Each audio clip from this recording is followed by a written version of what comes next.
I saw this article on Glossyco about the return of the boob job. I got my boobs done about 5 years ago, and I went from a 30 double A to a 30 double D. I look at old pictures and I was like, just a nipple on a chest. I honestly felt like a 13-year-old boy, which I felt like that for my whole life growing up. I just did not feel sexy or very womanly with zero boobs. So I knew I had to buy them for myself, so I decided to wait until I graduated college and had paid off my student loans. I actually did not want double D's. I wanted a full C, is what I said when I went in, because that's what my friends had, and when I saw ones that I liked, they were typically like a full C. To be honest, I have no idea how I ended up with a double D, but I don't think that they look like a double D, and I think it has something to do with the fact that I'm a 30 double D, so I think they're smaller. But yeah. The one thing that I wish I would have done differently is I wish I went in through my armpit. I actually went in under my breast, and I do have scars on both sides. It like sits in the crease of, like my under cleavage or whatever. So I don't think anybody really notices about me. But if you go in through your armpit, my friends who did that, there's no visible scarring, and I think obviously that's better.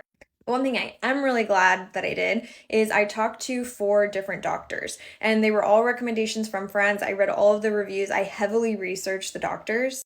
And how I ended up picking the one that I wanted to go with was the one who seemed like they got like the vision of what I was going for the most.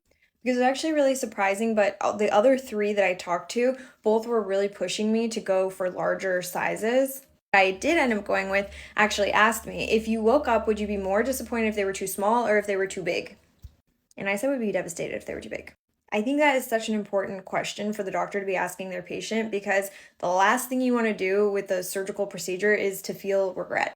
I got like a little sample of what it would feel like to be regretful over the size when I took off my bandages for the first time. I took a shower and I looked in the mirror and I started bawling, because people tell you this, but you don't like understand what it's going to look like on you. When you first get them done, they're literally up to your clavicle. Like I felt like SpongeBob. It looked horrible, and I was like, wow, for the sake of vanity, what have you done to yourself? Another thing that nobody told me, but all my friends who've gotten their boobs done now joke about, is the fact that once you get them done, you pretty much, your nipple is always like pointy. It doesn't matter what is going on, forever and always, you'll have a pointy nipple. That's how like I identify if somebody's gotten their boob done. Maybe it's different if you go in, I don't know, but what I've seen, that's just the fact of life.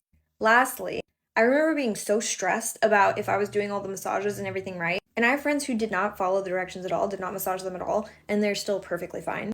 So obviously you should follow the directions, but I don't think you should totally stress about it. Like I feel like this is such a common procedure, like you can't really mess it up. If you have any other questions, let me know. I'm happy to do a whole series on this.